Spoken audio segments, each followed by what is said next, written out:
नमस्कार दोस्तों, मैं Ravindra Yadav solar engineer of taken solar energy और बहुत बहुत स्वागत है आपका मेरे YouTube channel taken solar energy के वीडियो ट्यूटोरियल में। फ्रेंड्स, अभी जो हम प्रोजेक्ट कर रहे हैं ये यूपी के आजमगढ़ में है, मतलब बिहार से यूपी आ चुके हैं और यहाँ पे पाव फैक्ट्री है। राहुल जी का ये पाव फैक्ट्री है। यहाँ पे पाव रोटी, डबल पाव रोटी जो होता है वो बनता है। वहाँ पे जो मोटर्स लगे हुए हैं, चूँकि ये विलेज एरिया है, आपको दिख रहा होगा विलेज एरिया है, कोई शहर टाउन नहीं है। और यहाँ पे इसी वजह से बिजली का समस्या है, मतलब दिन भर बिजली रहती ही नहीं है। तो इसी समस्या से ये लोग जूझ रहे थे, तो हमसे संपर्क किए, तो हम यहाँ पे सोलर लगाने आए हैं। और यहाँ जो हम सोलर लगा रहे हैं वो वाड़ी का 445 वाट वाला बाईफेशियल सोलर पैनल लगा रहे हैं। प्लस जो इन्वर्टर है वो सेलकॉनी का 6G सोलर इन्वर्टर है, जो हाइब्रिड आता है 8 किलोवाट में 3 फेज में। क्योंकि यहाँ इनके यहाँ 3 फेज का भी मोटर लगा हुआ है, जो ओवन में है। ओवन में जो हीट अप करता है वहाँ उस ओवन में 3 फेज का मोटर लगा हुआ था, प्लस सिंगल फेज का भी मोटर है। इस सब पर्पज़ की वजह से यहाँ पे 6G 3 फेज का इन्वर्टर लगा रहे हैं।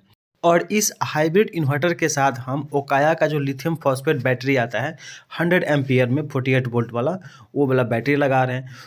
दोस्तों, ये वीडियो आपके लिए इसलिए भी ज़्यादा इम्पोर्टेंट है क्योंकि हम अलग अलग टाइप का जो वीडियो बनाते रहते हैं, अलग अलग टाइप का इंस्टॉलेशन करते रहते हैं। उसी कड़ी में ये एक नया वीडियो है।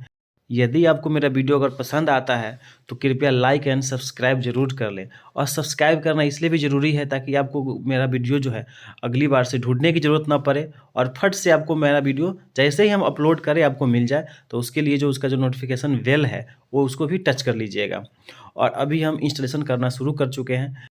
स्ट्रक्चर लगाते टाइम हम लोग खास ध्यान रखते हैं कि स्ट्रक्चर सीधा भी है या नहीं, बिकॉज वो अगर सीधा नहीं रहेगा तो उसका भार इधर उधर हो सकता है। सोलर भारी होता है, वजनदार होता है। तो अगर स्ट्रक्चर अगर सीधा रहेगा तो लोड जो है बैलेंस रहेगा और उसमें स्ट्रेंथ आएगा।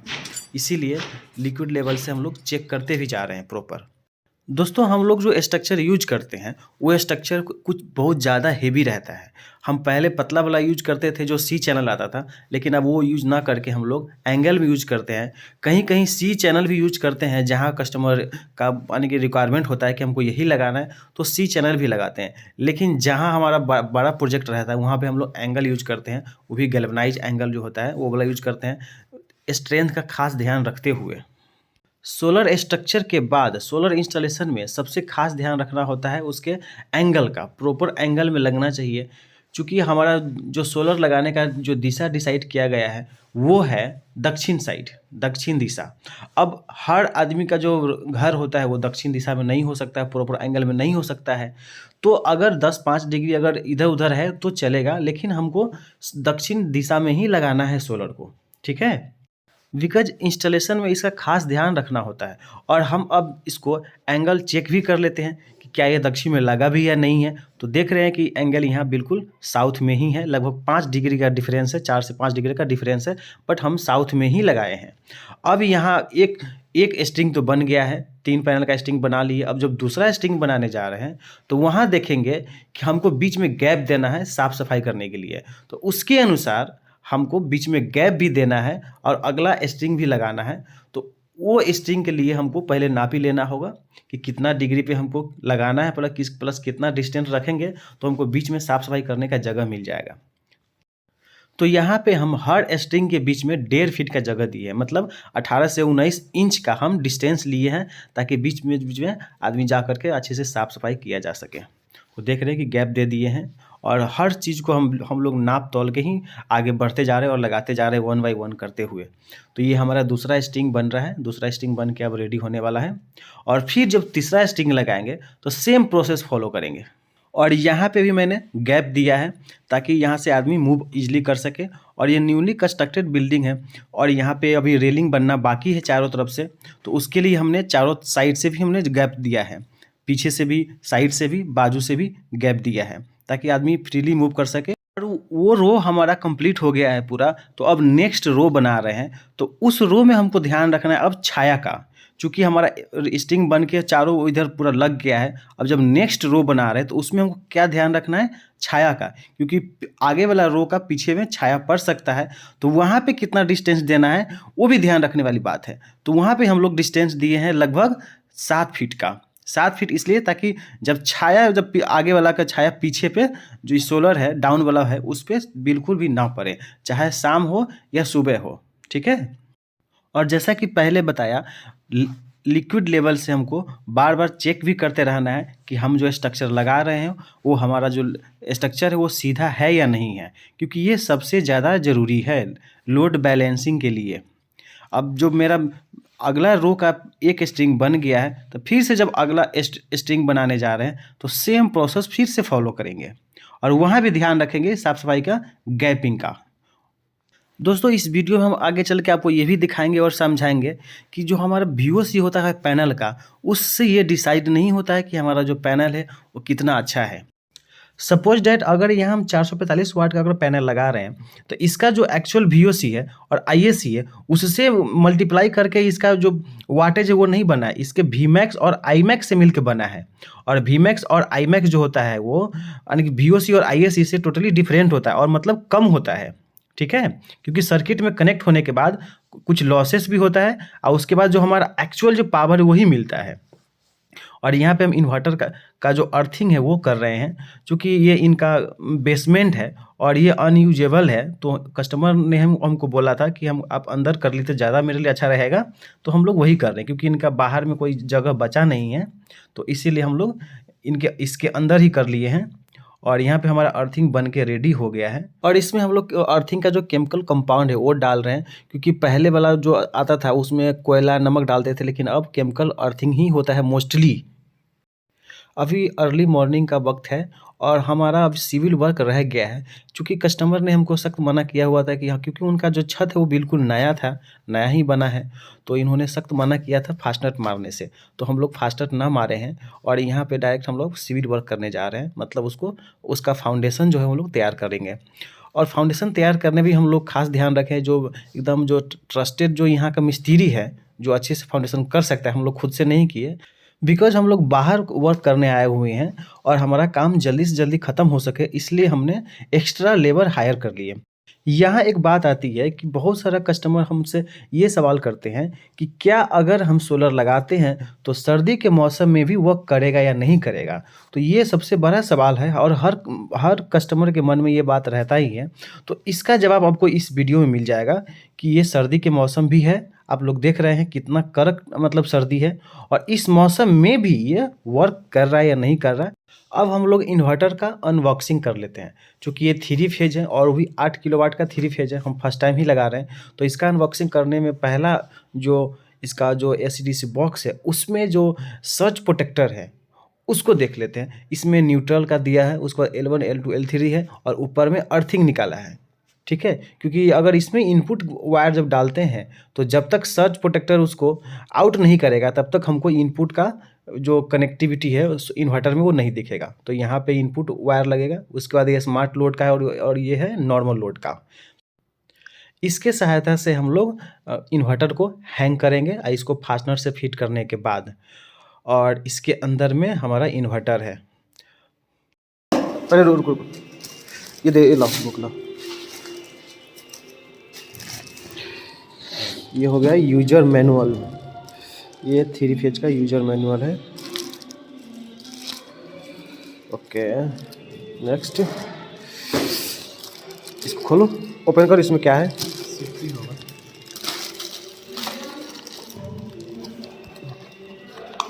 अच्छा ये CT है, CT केबल हो गया, उसमें ये भी CT केबल है क्या, 2 CT केबल हो गया। इसको भी ओपन करो, ओपन करो,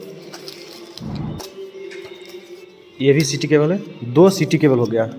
उसके बाद ये हो गया वाईफाई कनेक्टर वाईफाई हो गया, वाईफाई का डोंगल समझो या कनेक्टर समझो। ओके नेक्स्ट, अब क्या मिलता है, क्या क्या है इसमें, खोलो खोलो खोलो, एक एक करके ओपन करते चलो।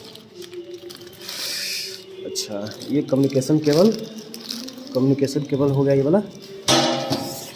इसमें क्या, ओपन करो, नेक्स्ट CT, 3 पीस CT हो गया, 3 फेज है तो 3 CT हो गया।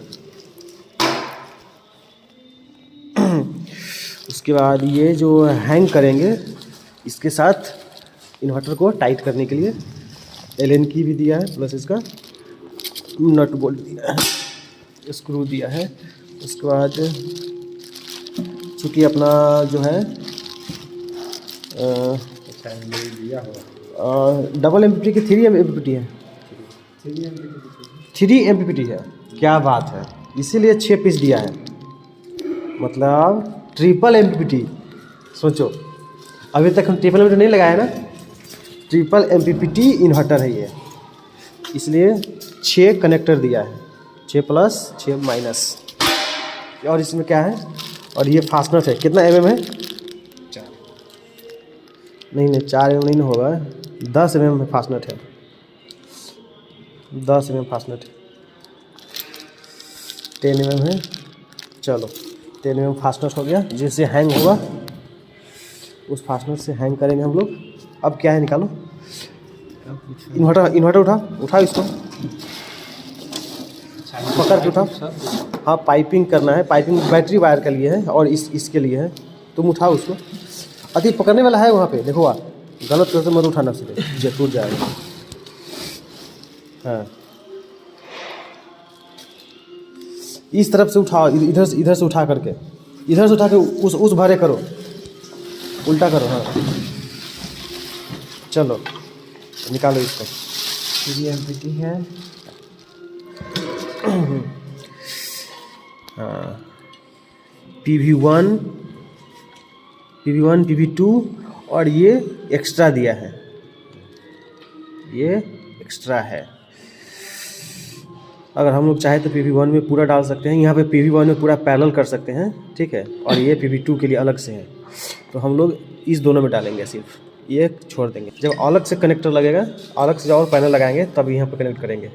यहाँ पे वाईफाई लग जाएगा। और ये बैटरी वायर है, बैटरी वायर कितना mm है दिखाओ तो,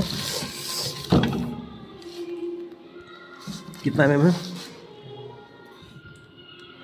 50 स्क्वायर mm वायर, मतलब 50 mm का इसमें वायर दिया है, बैटरी वायर और कनेक्टर के साथ। उसके बाद ये हो गया टेम्परेचर सेंसर, कॉमन के से निकाला है, टेम्परेचर सेंसर है, बैटरी टेम्परेचर सेंसर।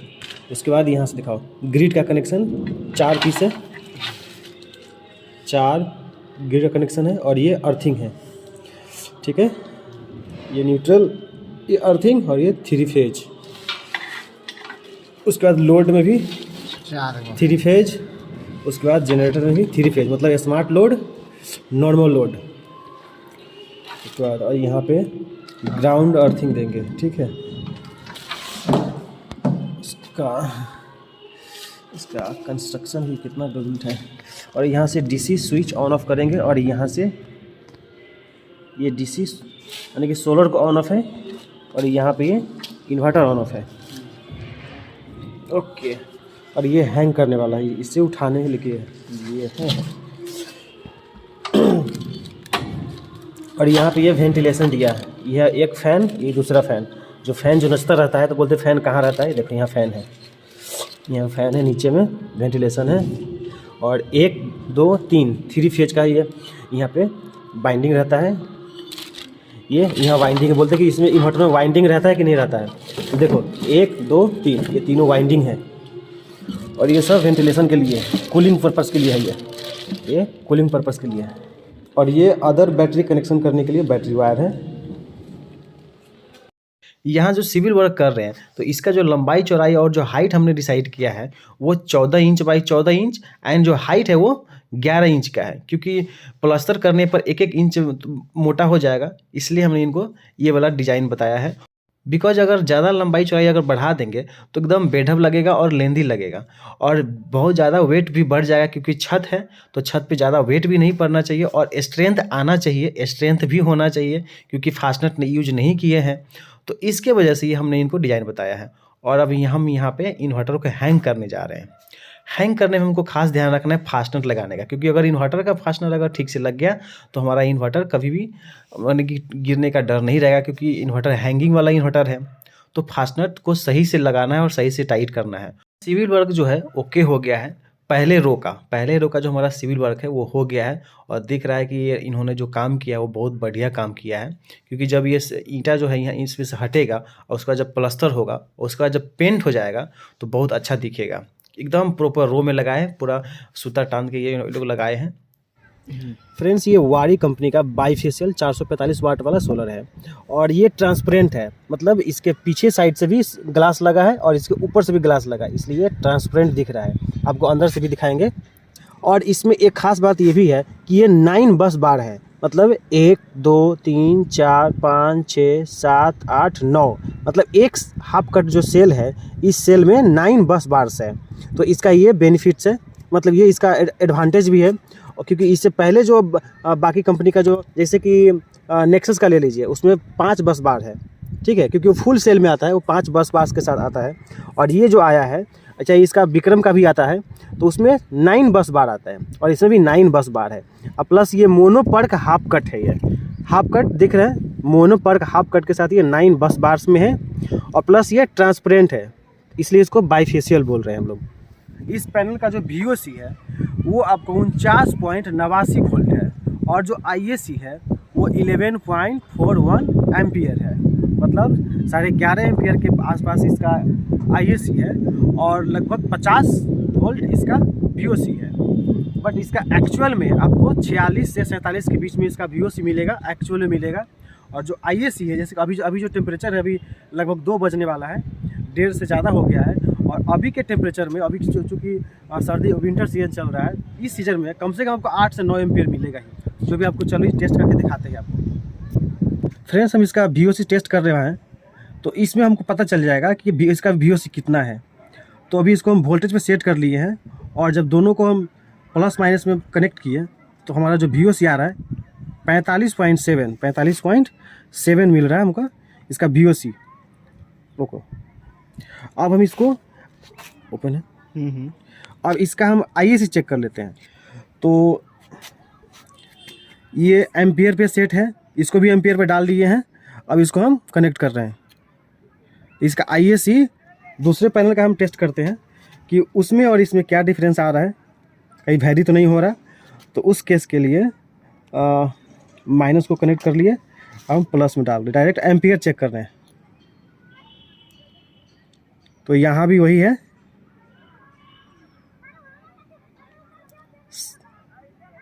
8.5 एम्पियर मिल रहा है हमको, 8.51, मतलब बढ़ ही रहा है ये, क्योंकि धूप का टेम्परेचर जैसे टेम्परेचर बढ़ता जा रहा है, हमारा एम्पियर भी बढ़ता जा रहा है।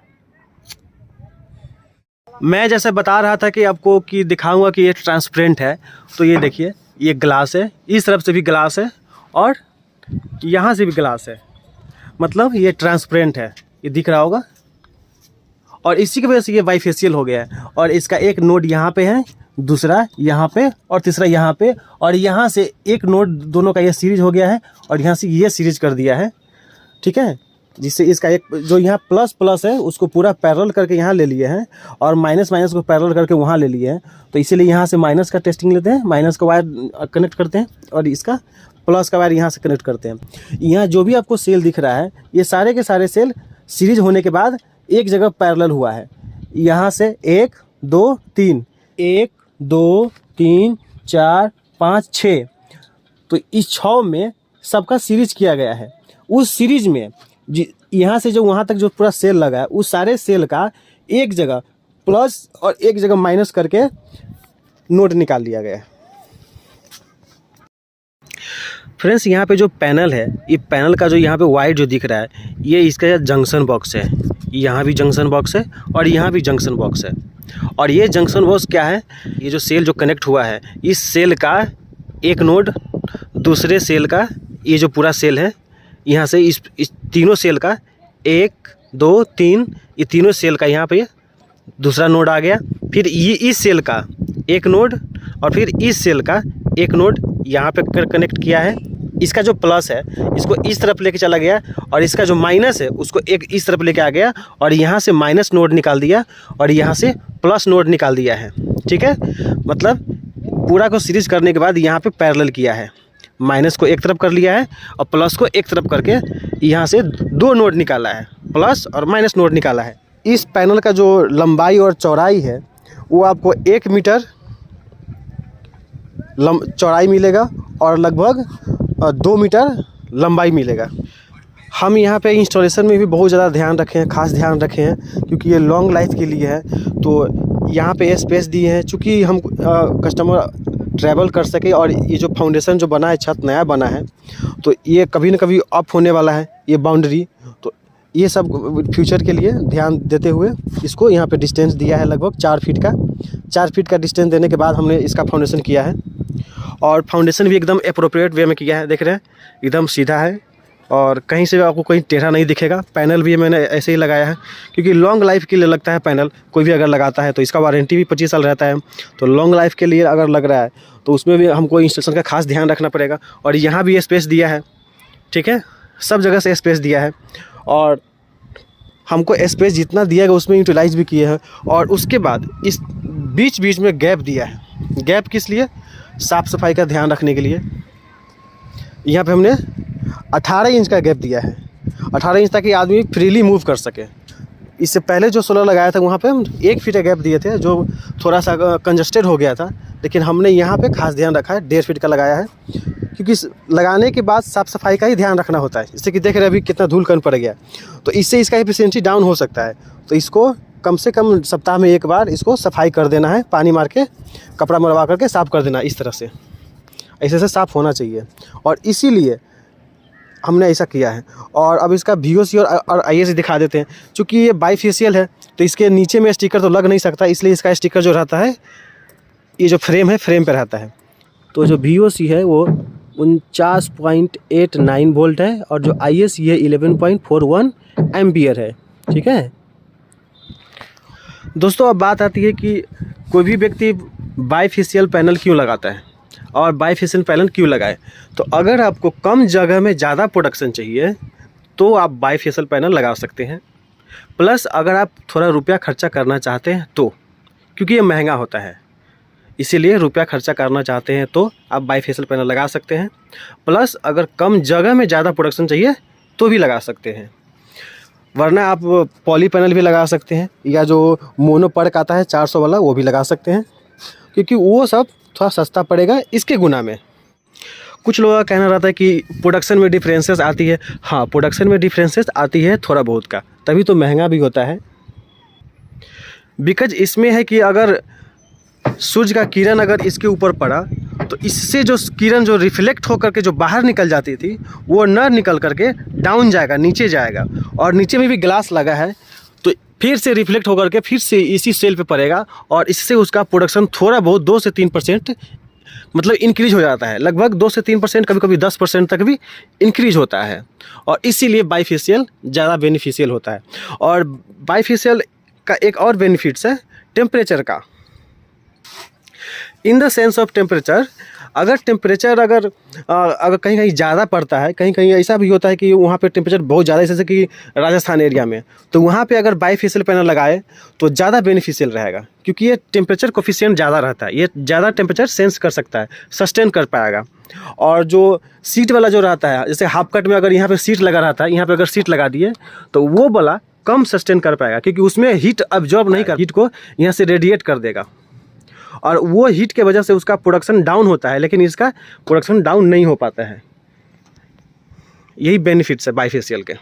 यहाँ एक बात का और भी ध्यान रखा है फाउंडेशन का। चूँकि यहाँ पे फास्टनट नहीं मारने दिया गया था, तो हमने क्या किया कि यहाँ जो हमने फाउंडेशन किया, सिविल वर्क किया है, वो 15 इंच चौड़ाई, 15 इंच लंबाई, और जो हाइट दिया है वो 11 इंच दिया है। बिकॉज अगर इसका जब फाउंडेशन बनेगा फिर प्लस्तर जो होगा, इसके वजह से 1-1 इंच का मोटाई बढ़ जाएगा, और फिर ये सेपरेट में आ जाएगा। और देख रहे हैं कि हमने कैसा करवाया है। प्रॉपर जो यहाँ सिविल वर्क जो करते हैं उनको मैंने ये काम दिया था, और वो लोग अच्छे से कर पाए हैं। जब ये लग जाएगा, कल जब ये खुलेगा तो आप लोग को फिर से दिखाएंगे कितना अच्छा दिखता है। ये हो गया, ओके। 1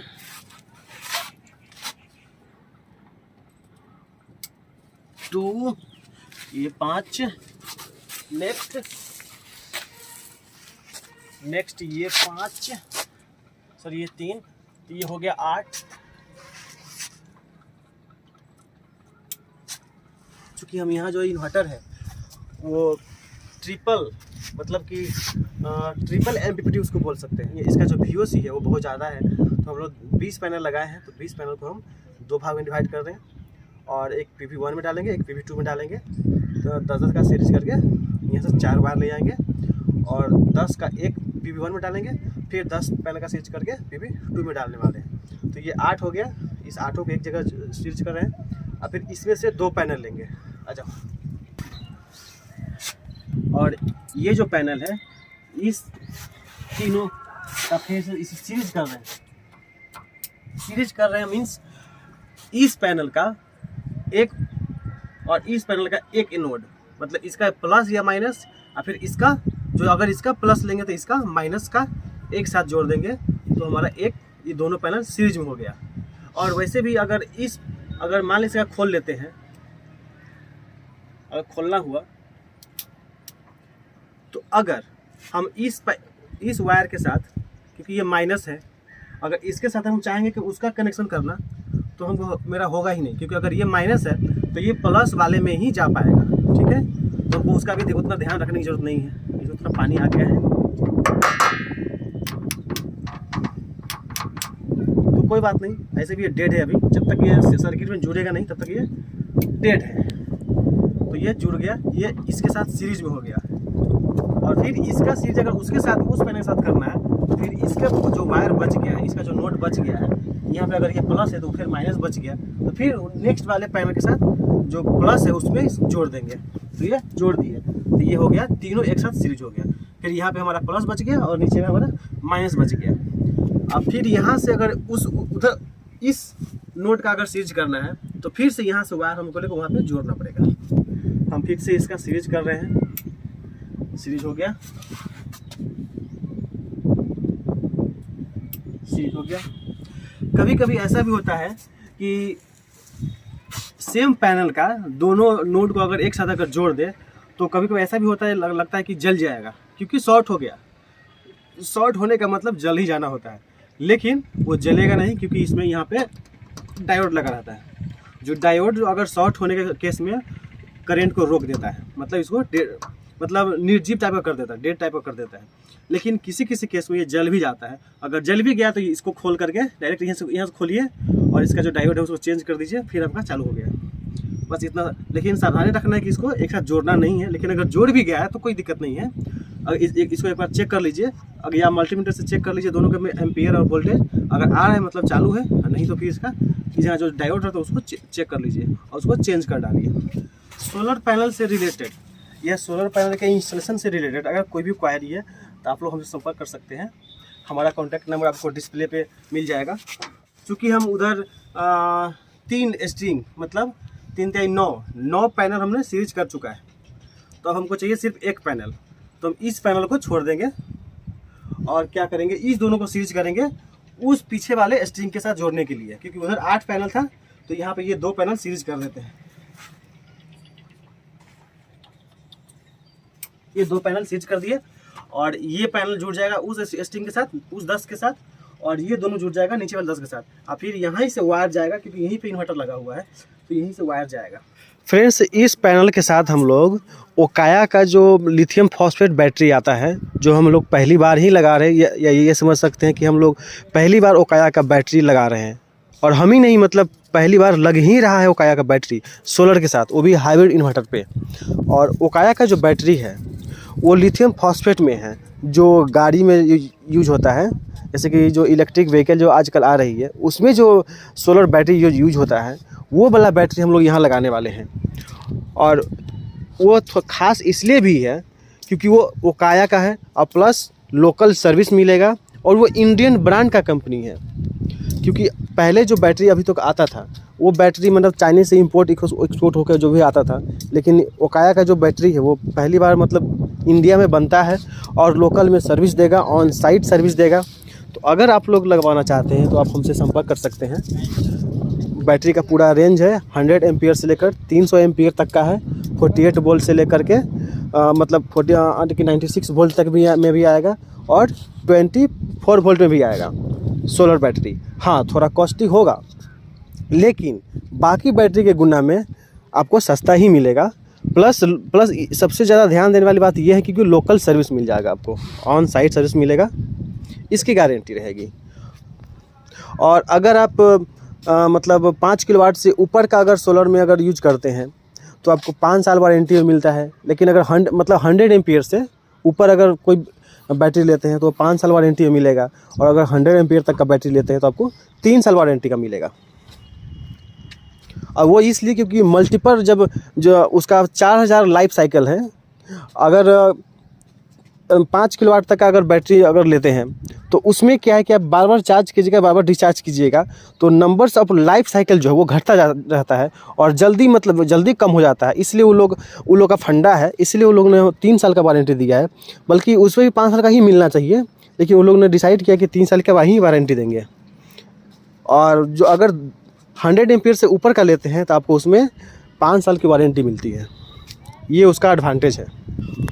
और एक खास बात का ये भी ध्यान रखा है मैंने यहाँ पे, क्योंकि यहाँ जो इन्वर्टर लगा रहे हैं वो गैलेक्सी का 6G 3 फेज में 8 किलोवाट वाला लगा रहे हैं। और वो इसलिए क्योंकि यहाँ जो फैक्ट्री है वो पाव रोटी जो बनता है वो उसका फैक्ट्री है, और इसमें 3 फेज का भी मोटर लगा हुआ है, सिंगल फेज का भी मोटर लगा हुआ है। तो इसीलिए यहाँ पे 3 फेज का ही इन्वर्टर दिया है। और चूँकि हर फेज में हम लगभग 4 किलोवाट तक का उसमें लोड डाल सकते हैं, 3.5 किलोवाट तक का लोड डाल सकते हैं। तो पहले तो हम उसका कनेक्शन जो करेंगे वो जो 3 फेज का जो मोटर है उसका जोड़ लेंगे, और उसके बाद हम वो लोड डिस्ट्रीब्यूट कर देंगे फेज बाई फेज। 3.5 किलोवाट तक का मैक्सिमम लोड एक फेज में डालेंगे। वायरिंग होने के बाद यहाँ हमने टाई से इसको फिर से जो लटका हुआ था उसको टाइट कर लिया है। टाई लगाना ज़रूरी है, और हैंग जो होता रहता है, वायर जो झूलता रहता है वो झूलना नहीं चाहिए। तो वो सब का हमने खास ध्यान रखा है। एक और कंप्लेंट्स रहता है कस्टमर लोग का कि जो जीआई का जो स्ट्रक्चर देते हैं उसमें कहीं कहीं जंग लग जाता है। तो जीआई जो अगर कट होता है बेल्डिंग होता है तो वहाँ पे आपको रस्ट लगेगा ही। तो एक बार अगर जब आप इंस्टॉल करवा लेते हैं तो उस पर आप लोग ध्यान रखिएगा, एक बार सिल्वर पेंट प्राइमर मार दीजिएगा, आप लोग निश्चिंत हो जाइएगा। चाहे क्योंकि कैसा भी अगर स्ट्रक्चर लेते हैं, अगर जीआई का है, अगर कट होगा और बेल्डिंग होगा तो वहाँ पे रस्ट लगेगा ही। तो ये सब आप लोगों का ध्यान रखने की ज़रूरत है, ना कि हम लोगों को। क्योंकि अगर हम लोग लगा दिए हैं तो उसका रख रखाव आप ही लोगों को करना है। जैसे कि यहाँ पे कट हुआ है तो यहाँ पे रस्ट लगेगा ही। फिर जैसे कि वहाँ पे बिल्डिंग किया है, ये जीआई का ही है, लेकिन अगर यहाँ पे बिल्डिंग किया है तो वहाँ पे रस्ट लगेगा ही। तो इसके लिए हम लोग क्या करेंगे, कस्टमर को पहले ही बोल देंगे कि इसको एक बार पेंटिंग करवा ले। हम लोग इसको लगा रहे हैं पैनल को, पूरा का पूरा साउथ में है। ये लगभग 4 से 5 डिग्री का डिफरेंस है बस, लेकिन ये पूरा साउथ में है। ठीक है, जो लैटीट्यूड जो एंगल है वो 20 डिग्री पर रखा है। दोस्तों अब हम जा रहे हैं इन्वर्टर को इंस्टॉल करने, और उसके लिए ज़रूरी है कि हमारा जो भी सोलर मॉड्यूल लगा है उसका स्ट्रिंग बन करके नीचे जाना। क्योंकि हमारे पास बैटरी नहीं है, अभी सिर्फ सोलर ही अवेलेबल है और ग्रिड भी नहीं है, तो अब हम सोलर का वायरिंग कर रहे हैं। और इस वायरिंग में खास ध्यान रख रहे हैं पाइप का, क्योंकि जो भी वायरिंग कर रहे हैं वो पाइप के थ्रू ले रहे हैं, ताकि बाहर कुछ भी वायर बाहर न दिखे, पाइप के थ्रू ही आए। और हमारा ये यहाँ जो स्ट्रक्चर जो लगाए थे उसका फाउंडेशन बन गया है। दिख रहा है आपको, दिखने में कैसा लग रहा है? जब ईंटा हटाए हैं तो देखने में एकदम प्रॉपर शेप में लग रहा है, और भी ज़्यादा शेप में दिखेगा जब इसका पेंटिंग हो जाएगा। तो अब हम यहाँ इन्वर्टर को हैंग कर लेते हैं। हैंग करने टाइम ध्यान रखना है फास्टनट अच्छे से टाइट होना चाहिए। जैसा मैंने पहले बताया था, फास्टनट अच्छे से टाइट होना चाहिए। तो और इन्वर्टर थोड़ा भारी भी होता है, तो इसलिए अगर फास्टनर टाइट रहेगा तो इन्वर्टर हिल डुल नहीं करेगा, क्योंकि एक बार जब लग गया तो ये लॉन्ग लाइफ के लिए रहता है। तो इसलिए हमको खास ध्यान रखना है। चूँकि जब इसको हैंग करेंगे तो उस टाइम ये भी ध्यान रखना है कि वो उठा पटक ना हो पाए, और पकड़ने के लिए चूँकि इसमें सब कुछ दिया हुआ है तो ईजिली हम इसको हैंग कर पाए। पर इन्वर्टर का कुछ टेक्निकल डिटेल्स होता है, और वो उसके जो स्टिकर रहता है उस पर सब मेंशन रहता है। तो चलिए आप उसका स्टिकर देखते हैं, और उसमें जो उसका मेंशन किया हुआ है टेक्निकल डिटेल्स उसके बारे में जानते हैं। तो इसका जो VOC बोलते हैं वो VOC कितना है, 160 वोल्ट से 800 वोल्ट है, और जो एवरेज VOC है वो 550 वोल्ट है। और इसमें जो मैक्सिमम सोलर जो कनेक्शन है वो कितना कर सकते हैं, 10.5 किलोवाट का सोलर लगा सकते हैं इस पर। ठीक है, 10.5 किलोवाट का सोलर लगा सकते हैं और इस पे टोटल 8800 वाट का लोड चला सकते हैं। तो अब हमारा इन्वर्टर को हैंग तो हो ही गया था, उसको अब टाइट कर लेते हैं क्योंकि उसका बाजू से स्क्रू दिया रहता है, उसको लगा करके टाइट करना रहता है। और यहाँ पे इसका वाईफाई जो कनेक्टर दिया था उसको भी हम लगा देते हैं क्योंकि इससे हमारा जो इन्वर्टर है वो ऑनलाइन हो जाता है। आपको कुछ करना नहीं है, उसका एक नट बोल्ट निकाल करके और उसको सीधे अंदर प्रेस करके और उस जो 2 नट बोल्ट रहता है उसको आपको ईजिली टाइट कर लेना है, बस इतना सा काम है। उसके बाद उसका जो AC/DC बॉक्स है अब वो लगाएंगे और उसमें भी हम लोग होल मार करके जो उसका स्क्रू है उसके अच्छा से हम टाइट कर लेंगे। वो भी है इधर उधर झूल झाल नहीं होना चाहिए क्योंकि जैसा मैंने पहले बताया कि जो इन्वर्टर लगता है ये लॉन्ग लाइफ के लिए लगता है, तो इसलिए सब कुछ जो भी हो एकदम प्रॉपर टाइट होना ज़रूरी है। तो उसको हमने यहाँ पे टाइट कर लिया है AC/DC बॉक्स है। और इसमें आप लोग देख पा रहे होइएगा कि इसमें सिर्फ AC पॉइंट ही दिया है, DC पॉइंट नहीं दिया है। अब जो भी AC/DC बॉक्स आ रहा है उस सब में सिर्फ AC पॉइंट ही रहता है और जो DC पॉइंट है वो डायरेक्टली इन्वर्टर में रहता है। तो ये वाला हमारा पूरा लग गया है AC/DC बॉक्स। अब उसका जो बाजू में जो दिया हुआ था सर्ज प्रोटेक्टर, अब उसको भी हैंग कर लेते हैं क्योंकि वो अब जो है अलग कर दिया है। पहले एक ही साथ आता था लेकिन अब उसको अलग कर दिया है। और ये जो सर्ज प्रोटेक्टर है ये 3 फेज का सर्ज प्रोटेक्टर है और इसमें क्लियरली व्यू हो रहा है इसका जो वोल्टेज है 300 प्लस है वोल्टेज है सर्ज प्रोटेक्टर। और यहाँ पे अर्थिंग का कनेक्शन करेंगे ऊपर से और यहाँ पे न्यूट्रल और लाइन 1 लाइन 2 लाइन 3 का कनेक्शन करेंगे और ये पैरेलल होगा इन्वर्टर का जो इनपुट जो MCB है उससे ये पैरेलल हो जाएगा। ठीक है, इसका वायरिंग करके आपको आगे दिखाते हैं कि कैसे इसको पैरेलल करेंगे, इसके इन्वर्टर का जो इनपुट वाला जो MCB है उसके साथ कैसे पैरेलल करेंगे। यहाँ सेफ्टी के पॉइंट ऑफ व्यू से हमने वायरिंग जो किया है पूरा के पूरा पाइप के थ्रू किया है। बैटरी प्लस माइनस, बैटरी का प्लस माइनस, नेक्स्ट सोलर का जो ट्रिपल MPPT है प्लस माइनस एक, फिर दूसरे का प्लस माइनस, फिर तीसरे का प्लस माइनस, ट्रिपल MPPT है। कई बार लोग पूछते हैं कि कम्युनिकेशन केबल कहाँ लगता है। कम्युनिकेशन केबल यहीं पे लगता है पैरेलल करने के लिए। इन्वर्टर का जो पैरेलल करते हैं यहाँ ऐसे में वो जो कम्युनिकेशन केबल है उसको डाल करके इस इन्वर्टर को पैरेलल किया जाता है। अगर जो बैटरी का जो BMS आता है वो बैटरी का BMS यहाँ पे कनेक्ट होगा। अगर क्योंकि यहाँ लिथियम बैटरी लगा रहे हैं तो यहाँ लिखा है BMS कनेक्शन, तो BMS का जो वायर होगा यहाँ पे हम कनेक्ट करेंगे, उसका भी कम्युनिकेशन केबल होगा वो यहाँ पे डालेंगे। नेक्स्ट यहाँ से ग्रिड है, यहाँ पे एक ग्रिड है ये वाला, तो यहाँ से ग्रिड का कनेक्शन लेंगे। इसमें L1 L2 L3 देख करके प्लस जो अर्थिंग है वो तो कॉमन है, अर्थिंग को पूरा एक ही वायर में ले लिया है, पूरा कॉमन है, इनपुट आउटपुट दोनों कॉमन किया हुआ है। और न्यूट्रल, इसका अलग से न्यूट्रल है, उसका अलग से न्यूट्रल है। फिर ये लोड का है, फिर ये जनरेटर का है या फिर इसको स्मार्ट लोड बोल सकते हैं। उसके बाद यहाँ पे ये वाईफाई कनेक्शन है, वाईफाई का कनेक्टिविटी है जो डायरेक्टली इसके सर्किट से कनेक्ट होता है और इससे ये पूरा PCU जो है ऑनलाइन हो जाता है। अंदर में जो ये हरा कलर का जो दिख रहा है वो है इसका city sensor, phase 1 phase 2 phase 3 का सिटी सेंसर लगा हुआ है। और यहाँ पे सोलर का कंट्रोलर डिवाइस लगा हुआ है।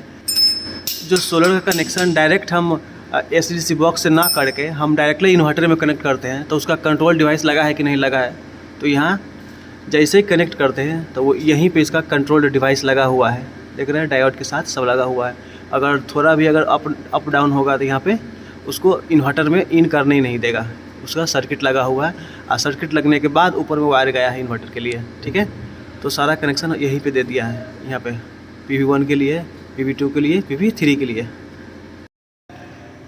हम ये जो अर्थिंग की है ये अर्थिंग है इन्वर्टर के लिए और ये नज़दीक में ही है क्योंकि इनका कहना था कि कस्टमर का कहना था कि हमको घर में ही करके दे दीजिए, ये भी फर्श बना नहीं है, फिर यहाँ पे बन जाएगा। और ये इनका जो स्टोर रूम बोलते हैं ना, ग्राउंड एरिया है, ये अनयूजेबल है, इसलिए डायरेक्ट यहीं पे अर्थिंग की है और यहीं से हम लोग इसको इन्वर्टर के इनपुट में देंगे और आउटपुट का सप्लाई भी यहीं से दे देंगे। मतलब इन्वर्टर का जो अर्थिंग होता है वो अर्थिंग हम इसके नज़दीक में ही कर लिए हैं और लाइटिंग रजिस्टर का अर्थिंग इसके पीछे करेंगे। कनेक्शन में ध्यान देना है कि जो फेज है फेज चेंज ना हो, क्योंकि अगर यहाँ L1 L2 L3 लिखा है उसका न्यूट्रल और अर्थ है, उसी तरह से यहाँ पे वायर चेक कर लेना है और सेम कनेक्शन करना है SDC बॉक्स में। L1 को L1 में डालना है, L2 को L2 में और L3 को L3 में। तीनों का कनेक्शन देख लेना है, उसके साथ ही डालना है।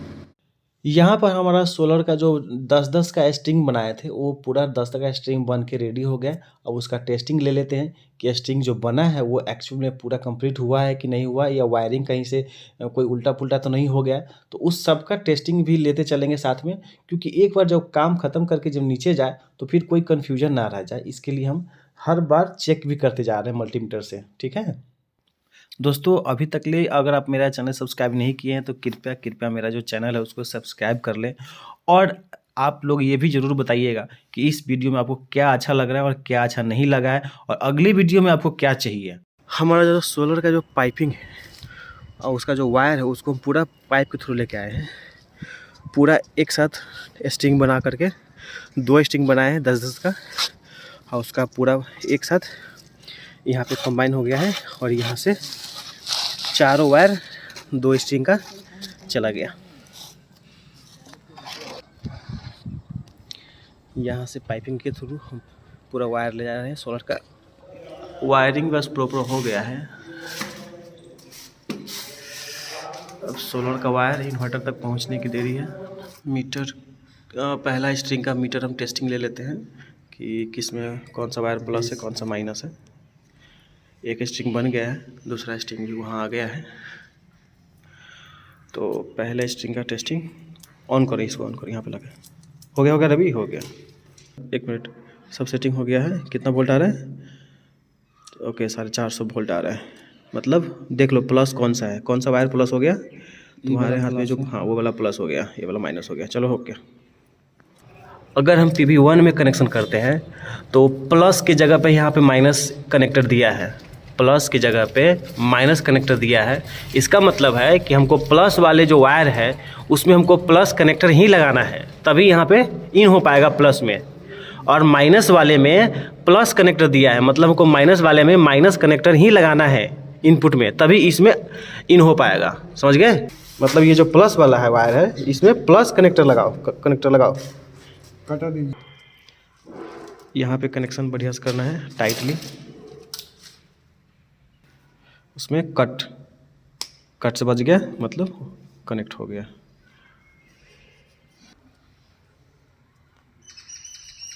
ये माइनस वाला कनेक्ट कर रहे हैं, नहीं हुआ। तेरा याद नहीं रहा। कट ये वाला जा रहा है माइनस में।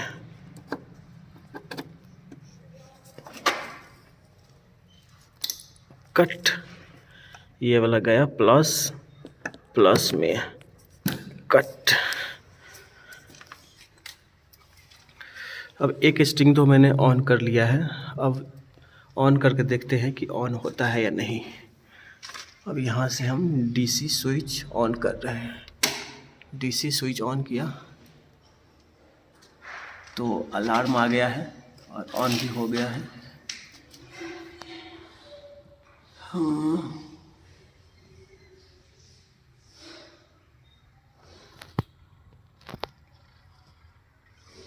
ऑन, इन्वर्टर भी ऑन हो गया है। ओके, पहला स्ट्रिंग हमारा कनेक्ट हो गया है। अब हम दूसरा स्ट्रिंग कनेक्ट करने जा रहे हैं। इसका भी टेस्टिंग ले लिए हैं प्लस माइनस का। उसके बाद उसी के अनुसार इसमें प्लस था, इसमें प्लस कनेक्टर लगा लिए, इसमें माइनस था, इसमें माइनस कनेक्टर लगा करके इसका हम अब इन करने जा रहे हैं। तो यहाँ पे ये लॉक लगा रहता है, इसको निकाल देते हैं। उसके बाद माइनस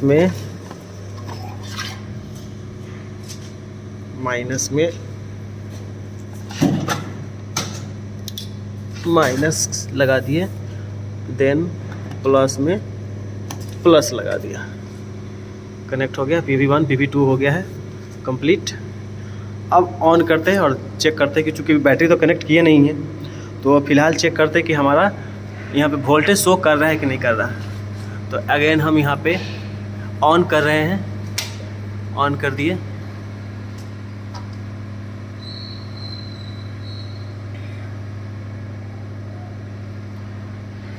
थोड़ा वेट करेंगे।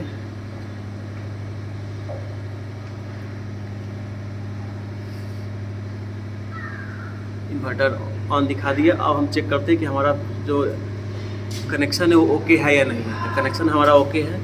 PV1 का वोल्टेज दिखा रहा है 458 वोल्ट और PV2 का वोल्टेज दिखा रहा है 459 वोल्ट। ओके, जैसा कि अभी बैटरी कनेक्ट नहीं किए हैं और बैटरी का कनेक्शन नहीं है और न ग्रिड का कनेक्शन है। ग्रिड भी अभी कनेक्ट नहीं किए हैं क्योंकि इनके पास अभी सिंगल फेज का कनेक्शन है और इसमें चाहिए 3 फेज का। तो ग्रिड का कनेक्शन भी नहीं हुआ है, सिर्फ सोलर कनेक्ट हो गया है। और उस कनेक्शन के दौरान हम इन्वर्टर ऑन करके और एक उस पर सिर्फ मोबाइल चार्जिंग करके देखते हैं कि नॉर्मल लोड, सॉफ्ट लोड जो है वो चल पाता है या नहीं पाता है। तो नॉर्मल लोड पे हम न्यूट्रल को न्यूट्रल में डाल दिए हैं और किसी एक फेज से हम एक लोड जोड़ रहे हैं और ये जो लोड जोड़ रहे हैं ये मोबाइल को चार्ज कर रहे हैं। लोड जोड़ लिए और चार्जर कनेक्ट करके मोबाइल में जोड़ लिए। अब हम वहाँ इन्वर्टर ऑन करके देखते हैं। इन्वर्टर को हम ऑन कर रहे हैं। जैसे ही इन्वर्टर ऑन किए तो यहाँ पे ये बटन जल गया।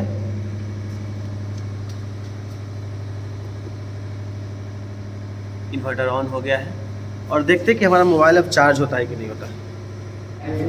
तो जब हमारा कनेक्शन ओके हो गया है और जैसे मोबाइल चार्जिंग लगाया था तो देखिए पावर जनरेशन करना शुरू कर दिया। क्योंकि मोबाइल चार्जिंग के लिए जितना पावर चाहिए उतना हम यहाँ से ले रहा है 50 वाट। और हमारा लोड जो है यहाँ से हमने ऑन कर दिया है और एक फेज में सिर्फ मोबाइल का कनेक्शन लगाया है। तो सॉफ्ट लोड, क्योंकि जैसे मैंने बताया था कि सॉफ्ट लोड रन होगा, तो सॉफ्ट लोड रन हो रहा है। जैसे कि देखिए मोबाइल चार्जिंग हो रहा है मोबाइल चार्ज कनेक्ट जो किया है, देख रहे मोबाइल चार्ज हो रहा है। मतलब अगर बिना बैटरी के सोलर पे, सिर्फ सोलर पे और बिना ग्रिड कनेक्शन के भी इस इन्वर्टर से लोड चल सकता है, बट सॉफ्ट लोड चलेगा। देख रहे स्मार्ट लोड ऑन दिखा रहा है और स्मार्ट लोड ऑन हो गया है, सॉफ्ट लोड रन हो रहा है। ये लाइटिंग रजिस्टर का अर्थिंग कर रहे हैं हम लोग।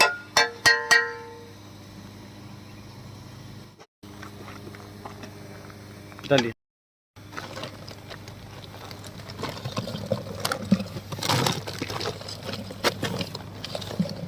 पूरा डालिए। फ्रेंड्स, यहाँ तक हमारा पार्ट 1 कंप्लीट हो गया है और देख रहे हैं कि हमारा पूरा स्ट्रक्चर रेडी हो गया, फाउंडेशन भी बन गया, प्लास्टर हो गया और पेंटिंग होना बाकी है। और जो इसका नेक्स्ट वीडियो बनाऊंगा, इसका पार्ट 2 जो बनाऊंगा, चूँकि वीडियो लंबा हो गया है इसलिए 2 पार्ट में बना रहा हूँ। और जो इसका जो सेकेंड पार्ट है उसमें आपको दिखाऊँगा इसका सेटिंग, इसका बैटरी का इंस्टॉलेशन, क्योंकि ये लिथियम फॉस्फेट बैटरी लगाने वाले हैं तो बैटरी का इंस्टॉलेशन, और ये जो यहाँ जो लोड चलने वाला है क्योंकि पावर फैक्ट्री है तो इसमें जो वायरिंग जो करेंगे, पूरे लोड का जो वायरिंग करेंगे वो पूरा वायरिंग भी उसमें समझाएंगे कि कैसे कैसे उस पर लोड कनेक्ट कर रहे हैं और कैसे कैसे उस पर लोड चलेगा, कैसे लोड शिफ्ट कर रहे हैं, क्योंकि 3 फेज भी है, सिंगल फेज का मोटर भी है, तो सारा वायरिंग करेंगे। और अगर आपको ये वीडियो अच्छा भी लगा है और थोड़ा भी अच्छा लगा है तो कृपया मेरा चैनल ज़रूर से ज़रूर सब्सक्राइब करें और लाइक एंड कमेंट ज़रूर कीजिएगा। और आपको यहाँ पे मेरा नंबर फ्लैश कर रहा है तो इस नंबर पे आप हमसे संपर्क कर सकते हैं। हमसे जुड़ना चाहते हैं तो भी, हमसे लगवाना चाहते हैं तो भी, ईमेल के थ्रू, कॉन्टैक्ट के थ्रू, व्हाट्सएप के थ्रू, हर तरह से आप हमसे कॉन्टैक्ट कर सकते हैं। और आपको ये पूरा वीडियो देखने के लिए बहुत सारा धन्यवाद।